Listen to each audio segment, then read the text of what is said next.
goes within themselves to think about something, to feel something for real, and they're like, something in me has to get this out to the world. Yes. Whereas a curator, their skill set is different. It's not about them going within themselves to create something new. It's about looking at the whole landscape and consuming a lot, and then using their taste to say, all right, I like these things, and I'm going to be the person who selects these people. I'm on a mission for maze, no matter how long it's gonna take. I could just see it already. Give me that new Benz or the Wraith. Watching my own back where I'm from, it was never safe. Yeah, need 100 M's up in a safe. Last chance, life a movie. Roll another one and get baked.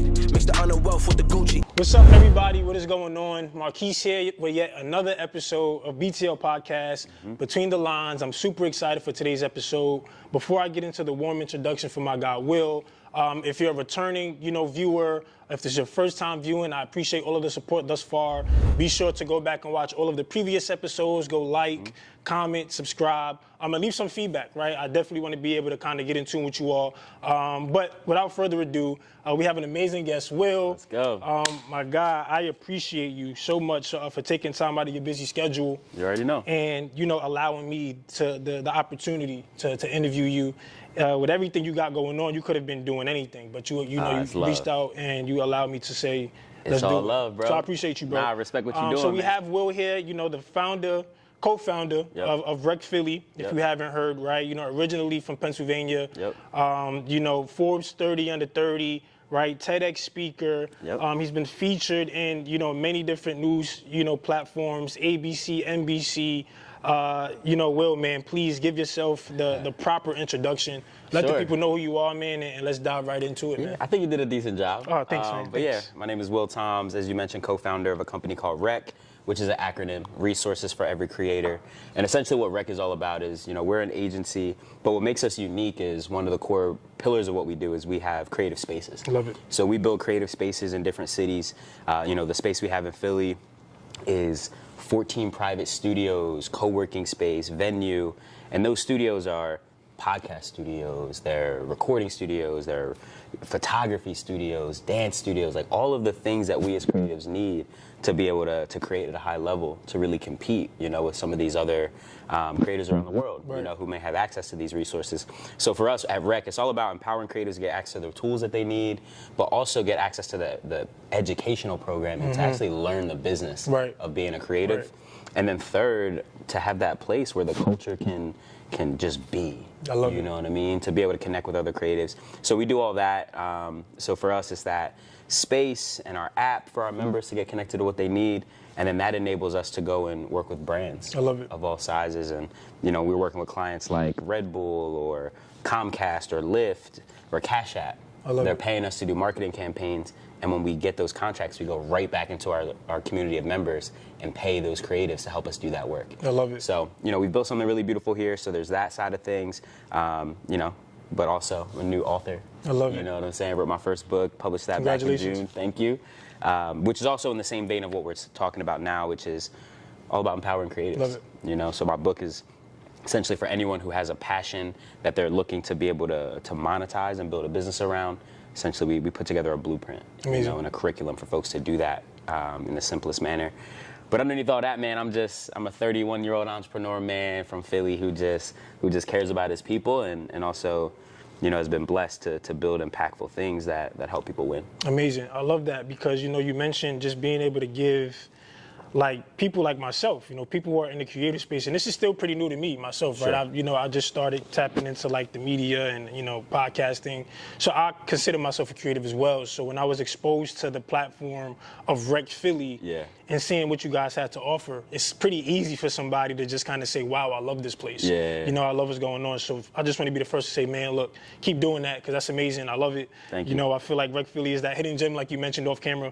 But you kind of mentioned it, man. You mentioned, a little bit about collaborations, right? Working with, some big names, some big companies. So, I'd be remiss if I don't just start with the hot things, man, and what's going on right now. So if you haven't seen or if you're not familiar with Rec Philly, they have just recently partnered with P. Diddy, right? Puff Daddy, who's a legend in hip hop entertainment. Literally a legend. And he's invested into Rec Philly, and now they are expanding into Miami, Florida. So, Will, bro, How does that feel? I mean, like, what went into that? So before we even get into how you feel, okay, how did you get into that? Like, what was the vision behind that, right? What was the motive? Like, how did that even happen, right? Yeah, so off the rip, like, you know, when we came up with the concept for Rec and as we started to build the model, we knew we weren't just building a small business, right? Like, I never, you know, sat with my business partner, Dave, and was like, yo, let's just build a small company and we'll just help people here. We always knew that there was creatives in other cities around the world who deserved access to this model, right? So for us, we knew expansion was gonna come, but it was always about who are the right partners for us to say, you get it, you see the world in a similar way that we do, you understand the vision of our business and the opportunity that we have in this new creator economy. And, you know, it's literally a blessing, man, to be in business with someone that, in my opinion, is really one of the first creative entrepreneurs to do it at the highest level. Absolutely. You know, and one of the alignment points that we have with Puff is, you know, Puff really understands his positioning in the industry right now, you know, as someone who is arguably in legacy mode, you know what I mean? And has this real understanding that, like, Puff ran through walls to do what he did, you know, and sometimes people even forget some of the accomplishments, like even outside of music, like what Sean John, you know, meant to fashion and being the first black man to ever have a store, you know, in Times Square. Absolutely. Right? Like, those are things that are like trailblazing, you know, but he also understood what it took for him to do things like that and to do what he did in music. And he knew that there's a way for it to be simpler for the next generation. And he identified Rec as, a model that really could be instrumental in helping it be simpler for the next generation. And I think there's just something so powerful about us being in different generations and having that connectivity. You know, because I don't think enough of us as creatives or as people of color have those generational gaps filled where, like, we can bring the best of both ideas of both worlds to create something new, right? So anyway, you know, expansion was always a part of the vision, specifically for the relationship to Puff and Combs Enterprise and his team. You know, that just came from relationship building. That's amazing. You know what I'm saying? That's amazing. Real quick, did you get to have a personal conversation with Puff? Or was it kind of just, how was that?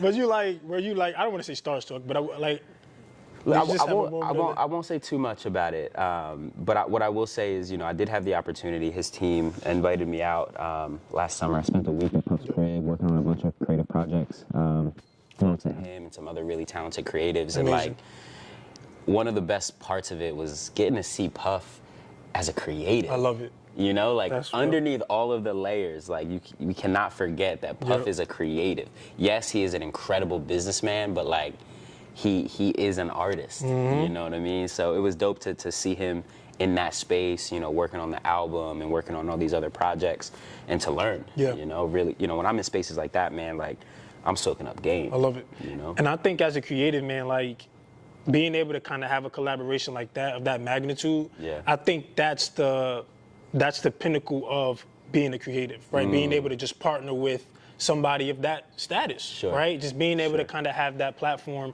to just really, not just your vision, but kind of mix it up with somebody else who's already well established and created that legacy. So I'm gonna just say this though, because I agree with the sentiment of what you're saying, right? I think there's something really special about getting the validation of someone who you respect and is ahead of you, whether that's a brand or, you know, just another creative who has success. But to me, the pinnacle of success for a creator is not that to me. I think the real pinnacle for a creator should be, do I have the deepest possible relationship with my fans? And I know I have this rabid fan base who supports me, and no matter what I'm dropping, they gonna go get it because it's deeper than the product. They really represent, or they fuck with what I represent. Absolutely. You know what I mean? Like, obviously she's Beyonce now, but like that level of fandom that Beyonce has, that's what I think most creators should be after. Absolutely. How do you make sure you're nurturing those relationships with your fans so that way you really are out here in control of your own future? I think that's the key. But I'm definitely not saying that to diminish what you're saying, because it is because when I say success, I can see how you could have that perspective. So when I say success, I don't mean like that's literally where you want to be as a creative, like, oh, okay, well, in order to be successful, I need to collab. I just mean like as a creative, knowing all of the hard work that you've done put in, then having somebody of that status say, hey, I believe in what it is that you've created. Yeah. I think that's a great feeling to say, wow, 1,000%. we've done it. You know what I mean? I can't contradict that. And I think this kind of leads me to, my next thing, but just Rex Philly now, right? I've kind of looked up a lot of you guys is... let me say this real quick. Go ahead, do your thing, of course. The reason why I was so sensitive to the way you frame that, right, is because, like, I really deeply believe in the power of independent creators, and sometimes I think we put our power in the hands of other people. Got it. Right? So, like, for example, now that, and I'm grateful for this, and I don't want to sound ungrateful for any of this, right? Absolutely. We work incredibly hard to get these things. But, like, for example, I get to talk to a lot of founders, and they see that, I'm on the Forbes list, you know what I mean, 30 under 30, which, again, is an amazing accomplishment. Absolutely. My grandmother understood. She didn't even have to understand exactly what I'm doing, but when she saw that, she was like, wow. you're on the right track, right? However, what that does sometimes when you have those big almost like awards and honors, I have founders who literally started their companies 2 years ago, don't even have, let's say, $100,000 in revenue, and they asking me, Will, how do I get on the Forbes list? Wow. And it's like, wait, but you're worried about the wrong things. I got on the Forbes list because I was solving real people's problems. I have, at that point, over 1,000 paying customers each and every month who love what we do. And that's what made us eligible for the Forbes list, not try to get the Forbes list so that way you can level up the rest, right? So that's why I just think for any young creative who's hearing this, yes, it's great to get the cosigns, and those will come as long as you're focused on what really matters, which is solving a real problem and having a deep relationship to your customers. Wow, thank you for the clarity. Because that makes a lot of sense, because I think even for like creatives these days, I think that's a great point that you brought up when it comes to the accolades and the recognition. It's like people look for those things to be able to say, because I got this, now I should be able to. Right. As opposed to saying, you know what, let me go ahead and do the work. Now I deserve to be recognized for it. And I think that's an amazing point, man. And, because of that, it's just like Rec has become, Rec is literally, to me, I mean, I don't know, I've just been exposed to it.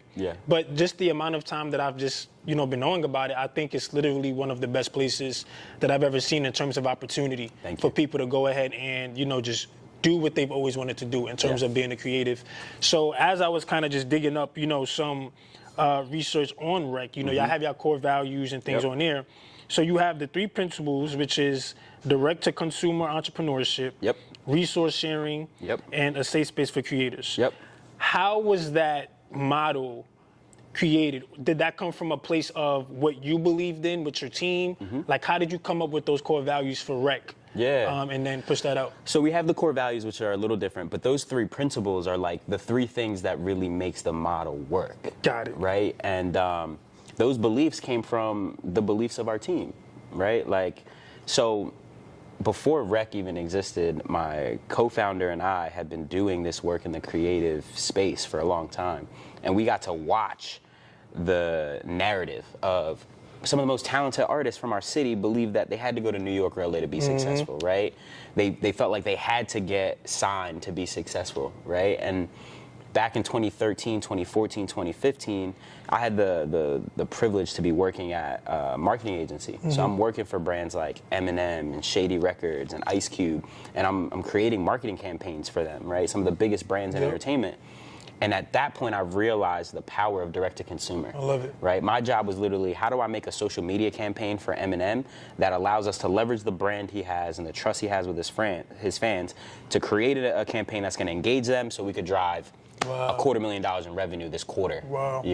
So that helped me understand, and the caveat is we would do that and wouldn't need any time from Marshall Mathers, right? We were only navigating through the lens of the brand, right? Wow. So at that point, I'm like, word. So these same strategies that they're using at the highest level, every creator has access to Instagram and can build a mailing list and can build a sexy website and all that.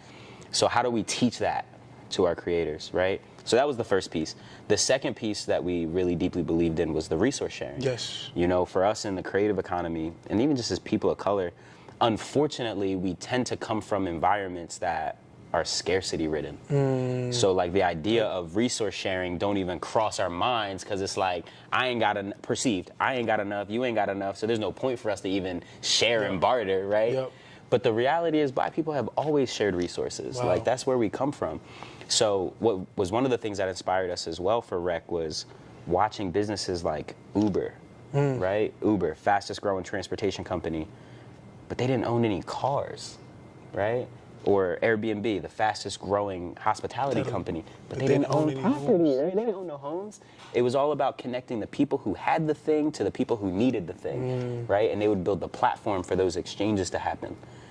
So when I heard, and I'm watching and studying that, I'm like, light bulb. Light bulb. When is this idea of resource sharing going to come to entertainment, right? Because the model to that point was big label has all the resources, all the relationships, all the money, all the relationships to radio. So they owned everything. So when an artist came and said, all right, cool, we'll buy half of your stuff or 80% of your stuff, and then we'll sell it for you. But for us, it was like, nah, what if we just build a resource base and allowed creatives who understood and believe what we believe to be able to tap into it, get access to the studio when you need it, get access to this job with this brand this weekend when you need it. But in that process, maintain ownership over everything, right? It's funny you say ownership, right? That's it, bro. Because I was watching this clip of you. If I butcher it, please just forgive me what you said.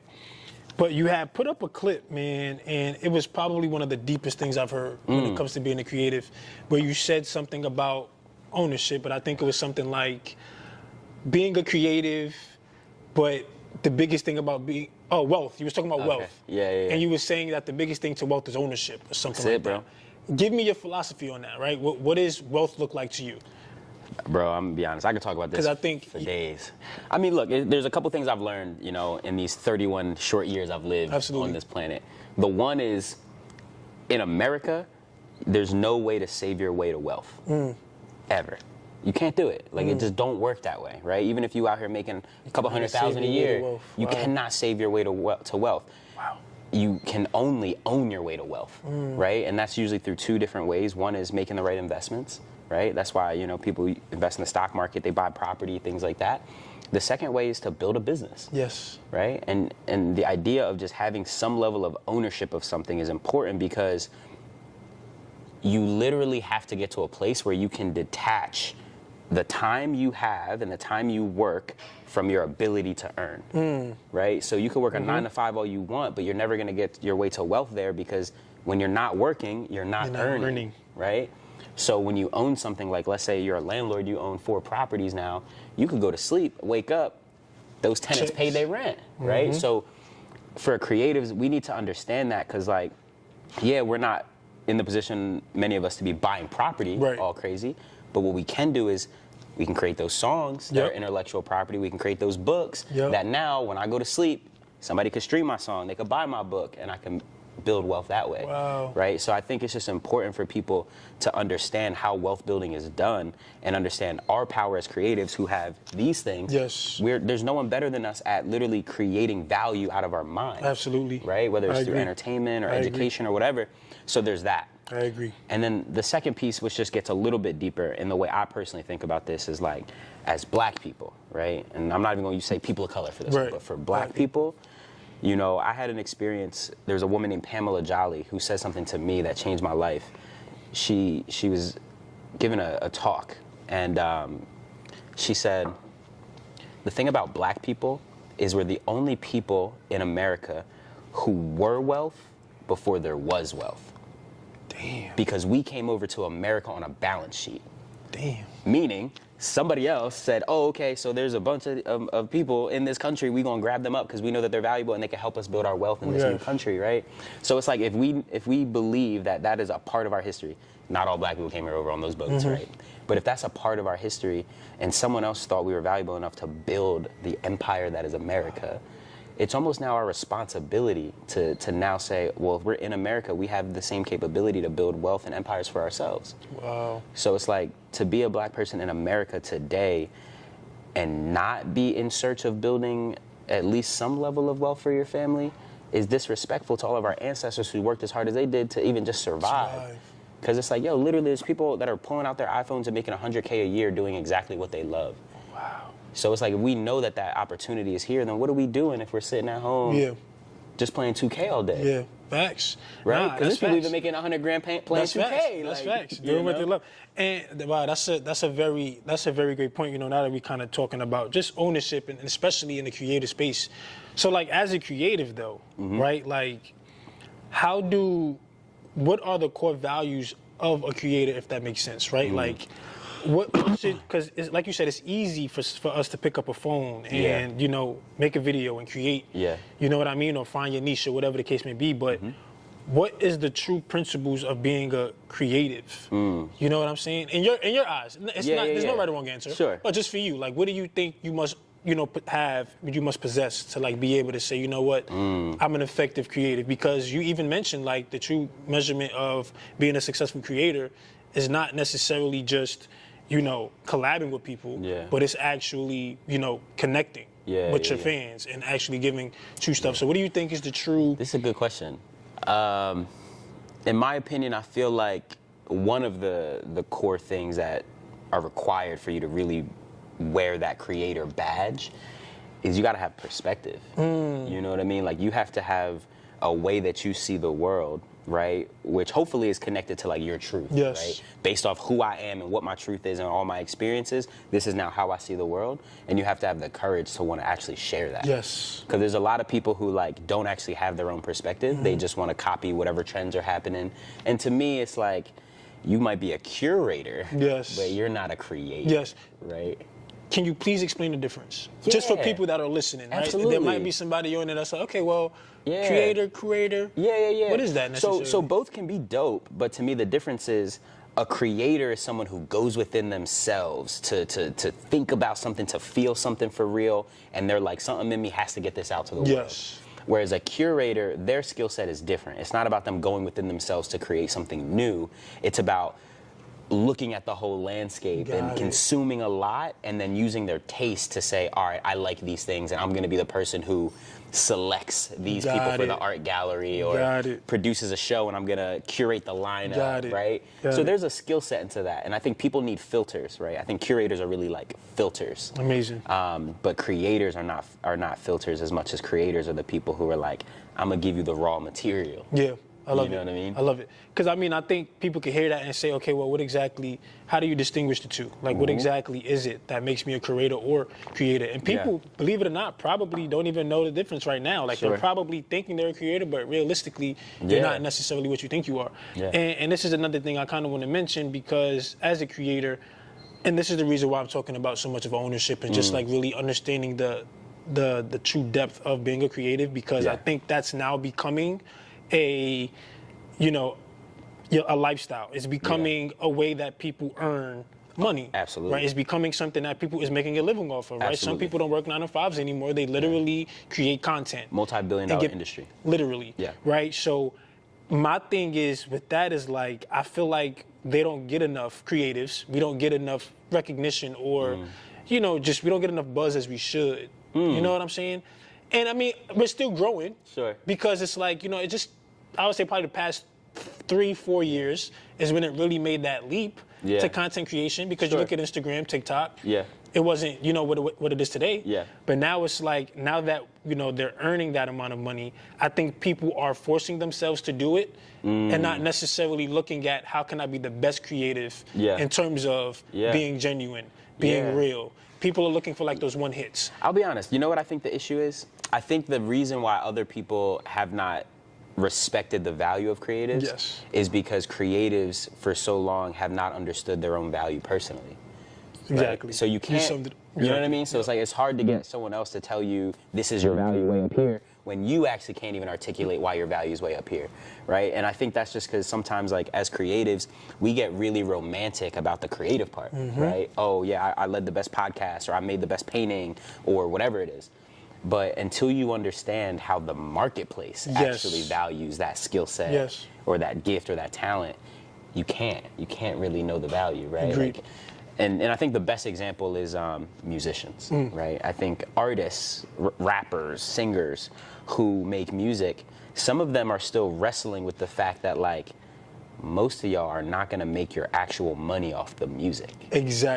For most of y'all, the music is actually just going to be the marketing that allows you to promote a lifestyle that then you can sell merchandise through, sell tickets to shows that bring all those people who believe in that together, right? And then you might get your song placed in a TV show that messes with that vibe or needed that vibe. So it's like all these things are going to be lucrative revenue streams, but what's not might not be that streaming check. Wow. So a lot of artists get online and they upset. They're like, dang, it took 1 million streams for me to make $2,000, this and that. And it's like, well, that's great, because that was free for you to do. Exactly. Now leverage the million views you got from maybe 500,000 fans, and how do you make sure that you push them down your funnel so they know that you're coming on tour, and when they come there to your tour, they're gonna buy that $80 hoodie, right? And they're gonna bring a friend, so that's 2 tickets sold and all that stuff. But if you don't understand your value in the marketplace, you'll never know.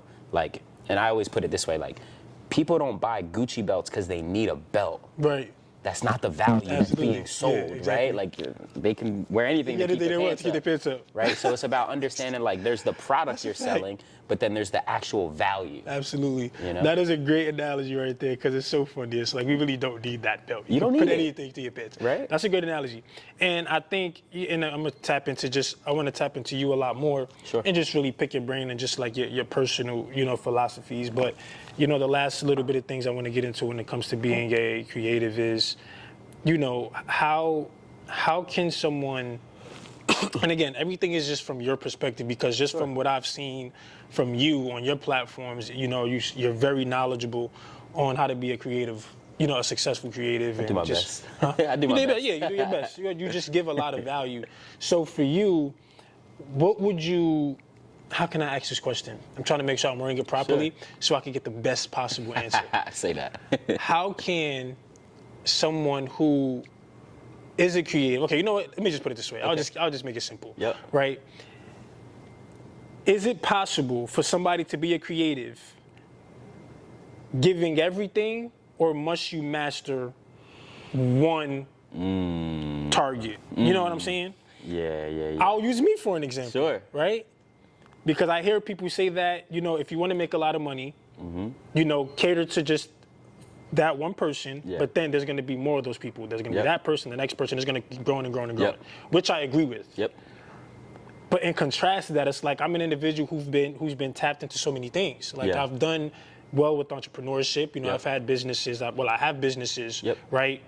So not only do I want to talk about entrepreneurship, I also want to talk about being a creative. I also want to talk about, I do podcasting. I also want to talk about entertainment.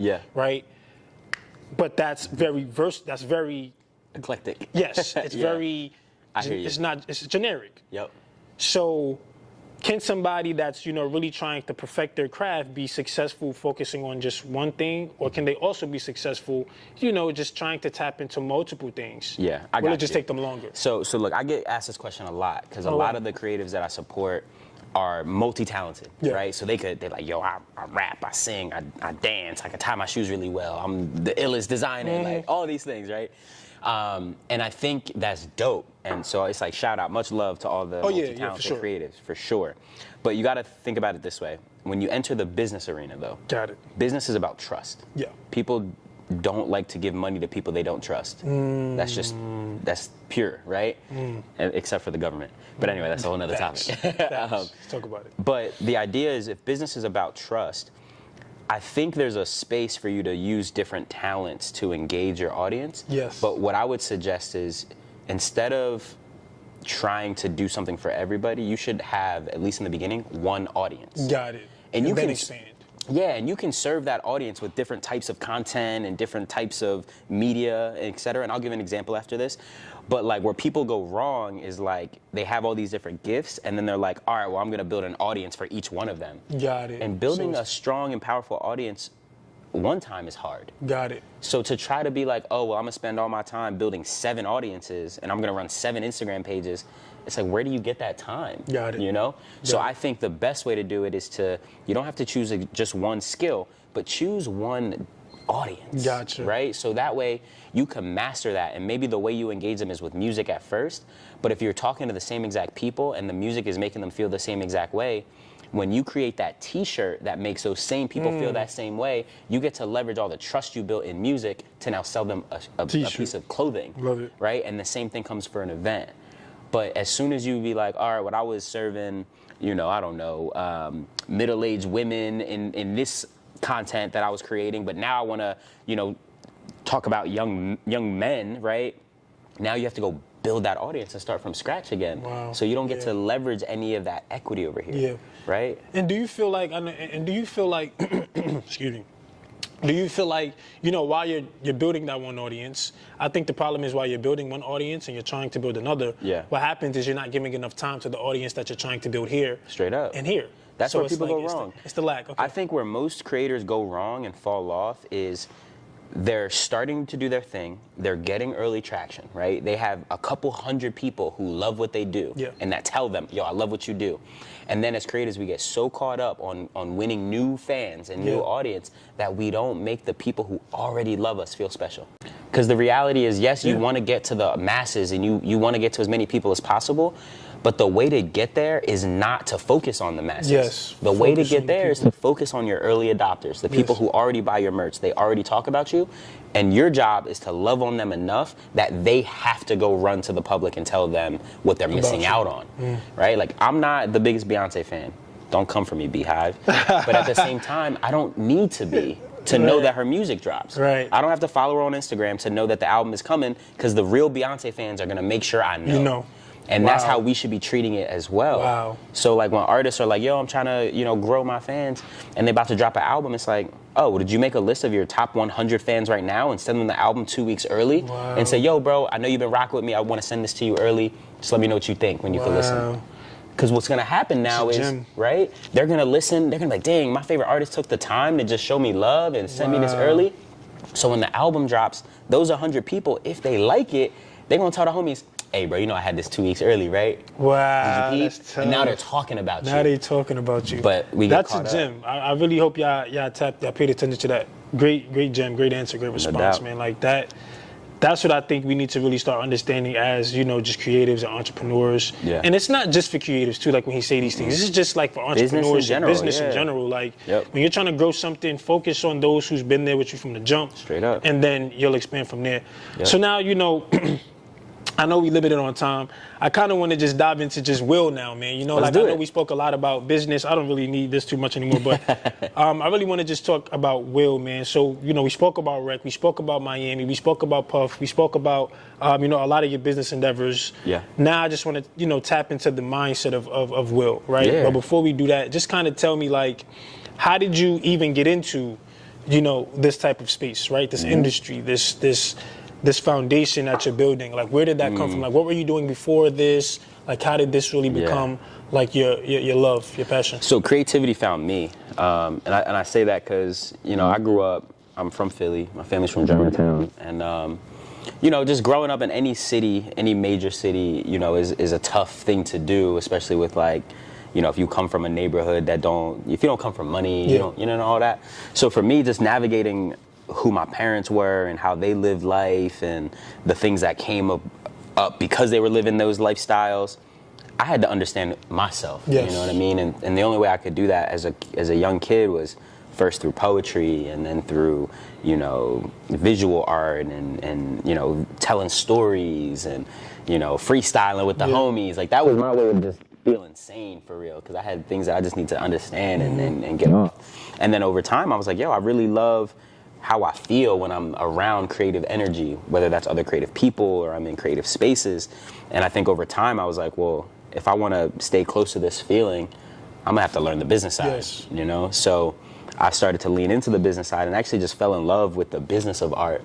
You know, I always grew up looking up to the people like Puff, looking up to Russell Simmons, you know, and Rick Rubin, looking up to Master P, and like all these people who I saw that looked like me for the most part, and we're building businesses, but within the culture, you know? So after that, man, I think I had like the bug, and I was like, since young, I'm gonna build something. I love it. And I didn't know what it was gonna look like, you know what I mean? But I knew that I was gonna build something around the creative space.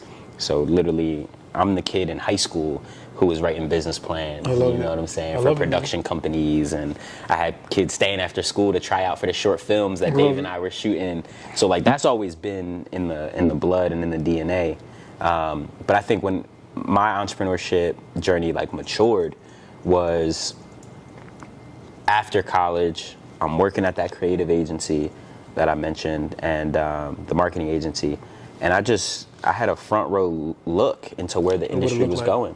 I saw it clear as day, like, and this is before Chance the Rapper made being an independent artist cool, and people knew it could actually be a successful path. But I saw it because I was working on these campaigns online, so I'm looking at the power of social back in MySpace and Facebook days, and wow, MySpace, remember that? That was yeah, crazy. bro. MySpace was crazy. And it was one of those times where I got to ask myself a real question, like, yo, there's a clear path of growth for me in this agency. Do I stay here, helping millionaires make more millions, or do I take what I know and build something that would allow me to help the homies go from 0 to 60,000 a year this year?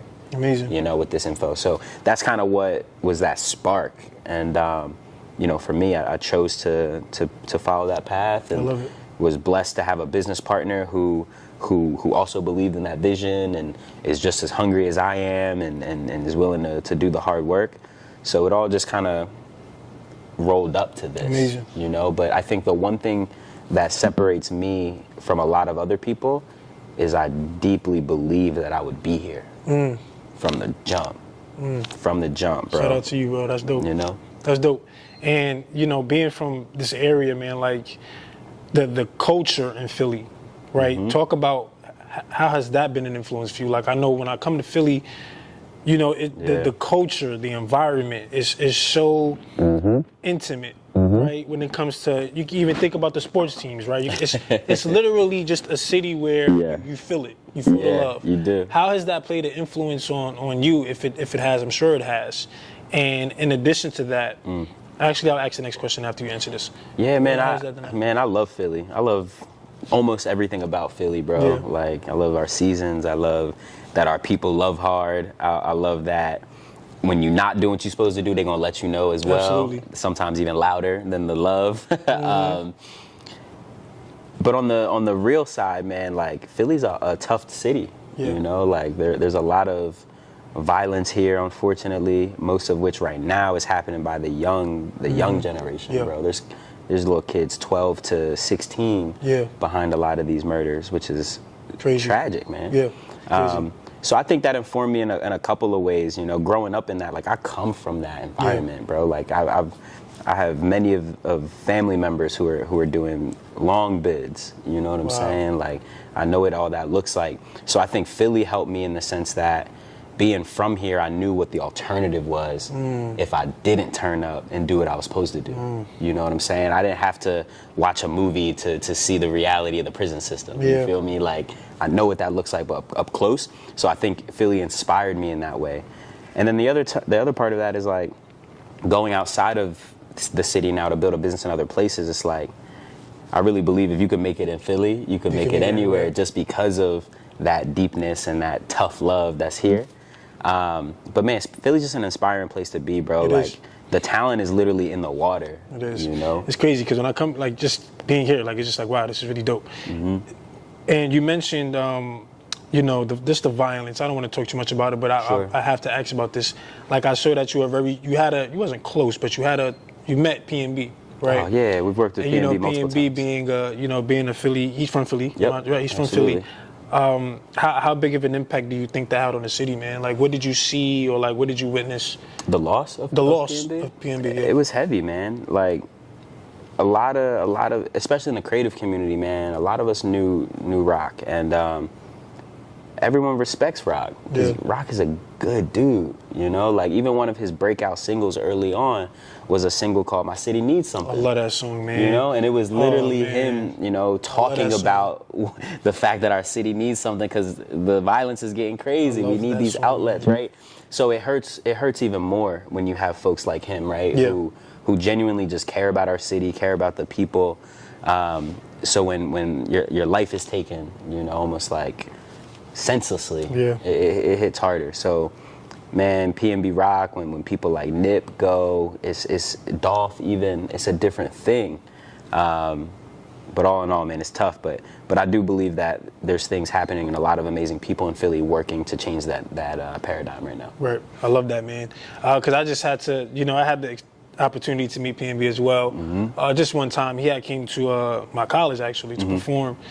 And I got to have a very good conversation with him backstage, you know, because when he came that year, you know, I was a part of the board and things like that.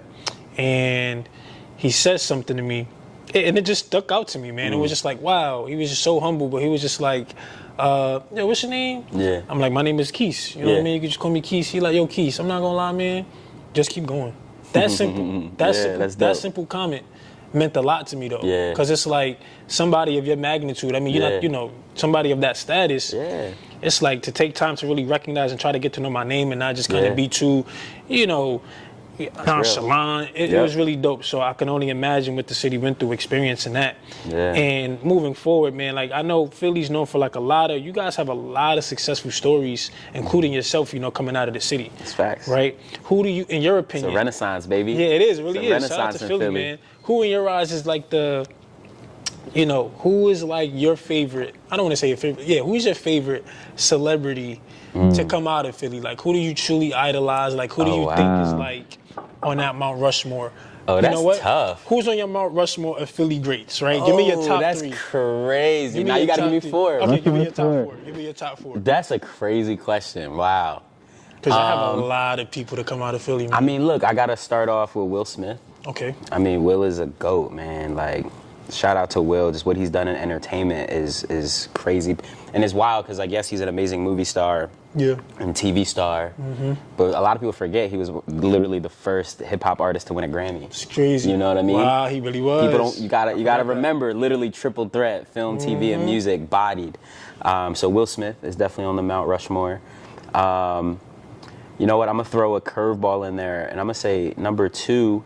I got to give it to Gamble and Huff together because they created what I believe was like the whole Philly sound, right? Wow. When Motown was doing their thing in Detroit, Gamble and Huff, man, we talking 70 plus platinum and gold records, right? Like pen game crazy.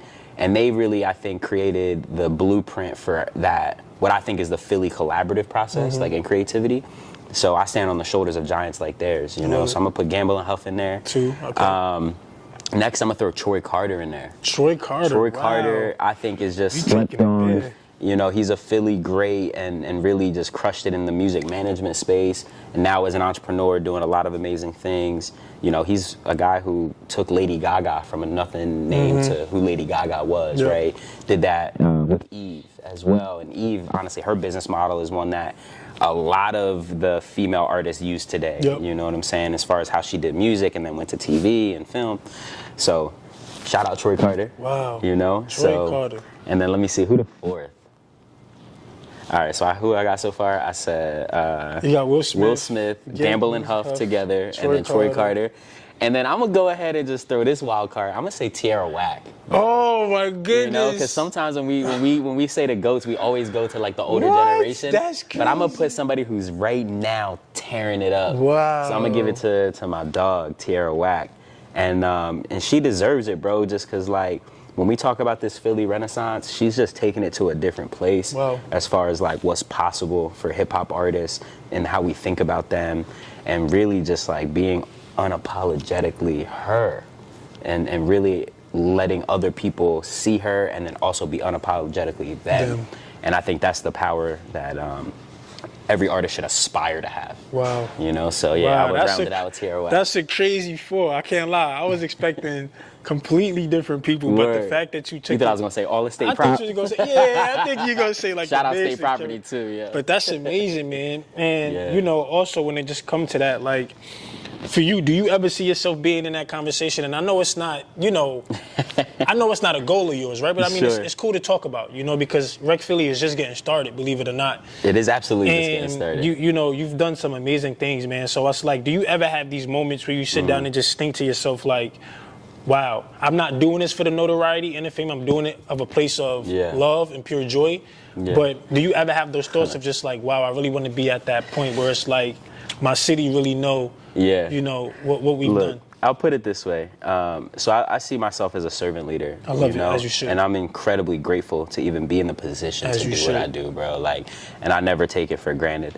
To answer your question, though, I will say this. Like, when I personally think about people especially in the creative space, that look like me, that have had the privilege of doing things like I'm doing at the level that I'm doing it at, I can't think of that many. Yeah. You know what I mean? So just from that perspective, I think when it's all said and done, like, the resume and the impact will be felt and so clear that I pray that I'll be a part of those conversations. Yeah. But yeah, that's for other people to decide. Yeah. For me, I'm gonna just keep doing the work. And like you said, we're literally just getting started. Wow. So knowing what I know, right, of like where we are versus where we're going, I think a lot of those things are inevitable. Yeah. But you know, that's never the focus. Will, man, how do you? We gonna go slowly. I know we're good. We got a couple minutes. Yep. How are you? You are an author. Yep. You are a creator of, this amazing foundation, organization, Rec Philly. You are literally, on the move 24/7, a busy individual. How do you find time to balance personal life, business, family life? Like, I don't think you don't have any children. I don't have any children. You don't have any children. But how do you just balance, being, a regular person, a family guy, and just business? Like, how do you find that time and that sanity? Because I saw you sitting over in that chair, and you was kind of talking about this off camera. Yeah. But you was doing some meditation over there, and just kind of getting to your thoughts, right? How do you keep yourself going when you have so much just going on? Yeah, so that meditation piece is key for me. You saw me do it right before we started here. Before I speak anywhere, I'm always doing that. And even like between meetings and things, I'm someone who, I live through my calendar. Yeah. Unapologetically. Like if we say we're gonna do something and it don't go on my calendar, it's not gonna happen. Just know that. So the fact that like I live that way, meditation has become increasingly important for me to maintain that. Cause it's like all day, man, our brains are like computers. Yes. So it's like imagining, you got 30 tabs open and you never take the time to close them out. Your computer not gonna run the way it's supposed to. So for me, meditation is how I close those tabs. You know what I'm saying? So just taking a few minutes. I do it every morning. I do it after lunch and sometimes in between meetings when I need to. And that's like, I feel like it just charges my brain battery back up. Good. It calms the spirit and all that. So that's one way. But also, man, just to be honest, I don't even know if I believe in this idea of work-life balance. I don't, man. I don't think it's a real thing. You are the first person I have ever heard say that. Really? Ever. Yeah, I've never heard somebody with that philosophy. For someone like me, right, like, and I feel like my business partner Dave would attest to this as well.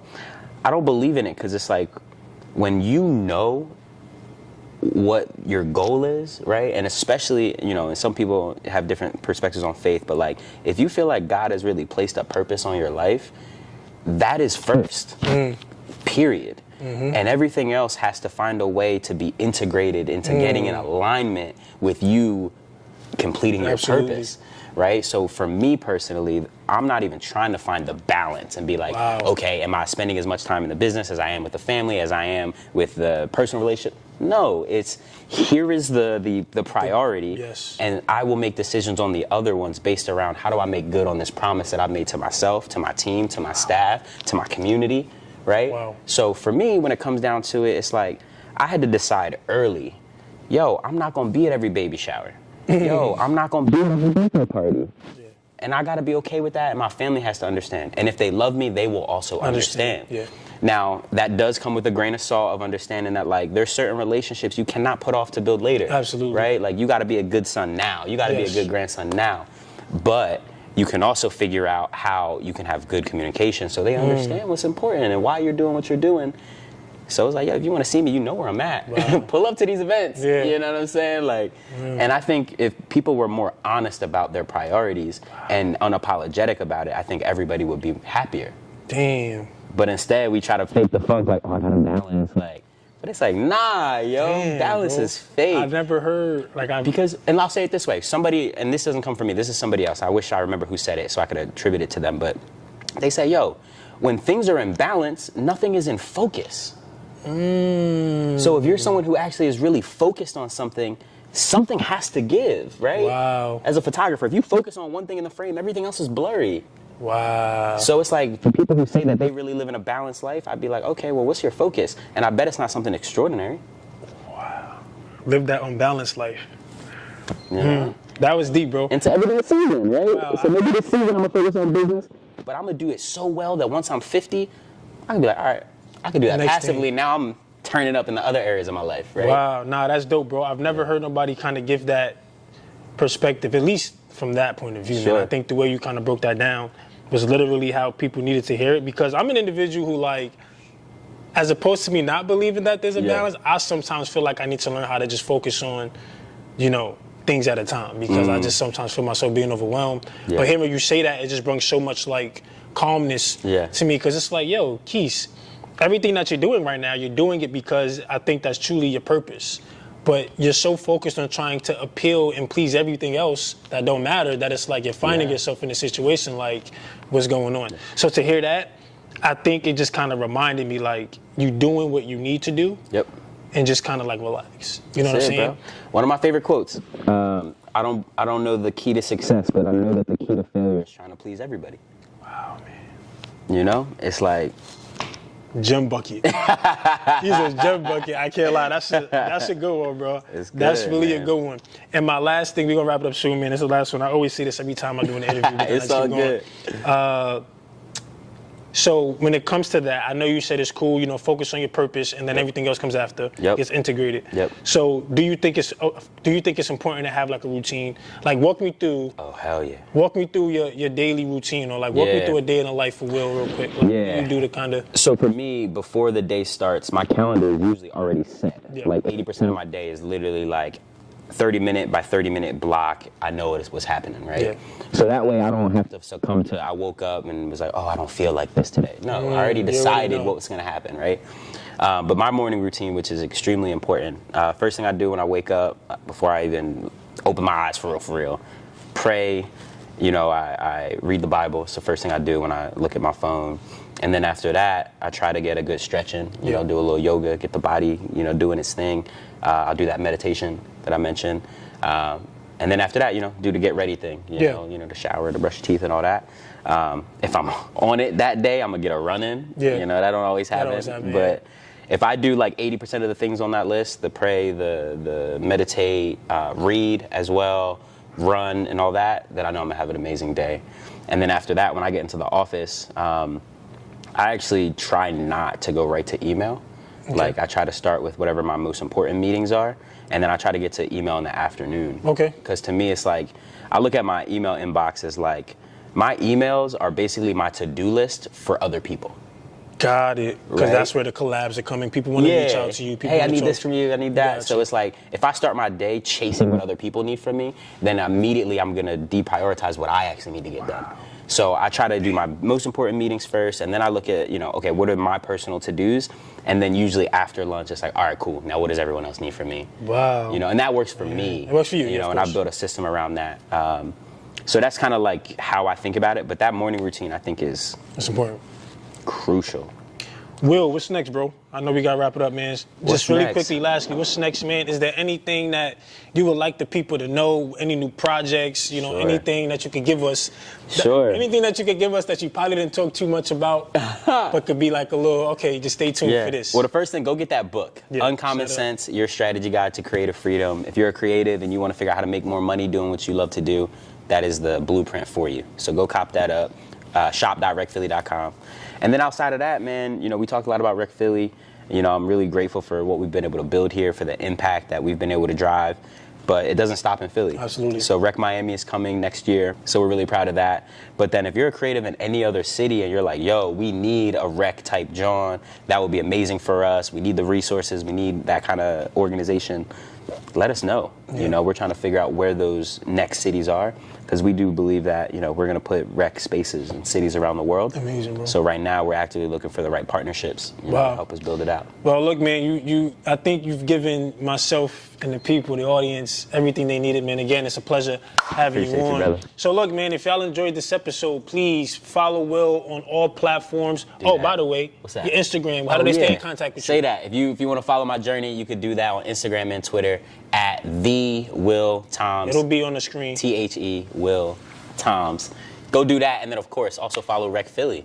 You know what I mean? You gotta know what we're doing. If you enjoyed the episode, man, you know, Keith here. I love y'all. You know, please like, comment, subscribe, follow Will's journey. Amazing things with Rec Philly, Rec Miami on the way. Look, man, we'll see you soon. Young King love y'all. Peace, man. Let's do it.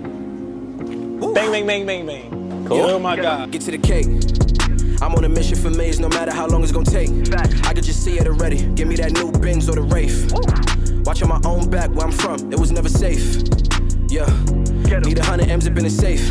Last chance, life a movie. Roll another one and get baked. Mix the underwealth with the Gucci. Yeah. You know when I get up in it, I promise you gon' catch feelings.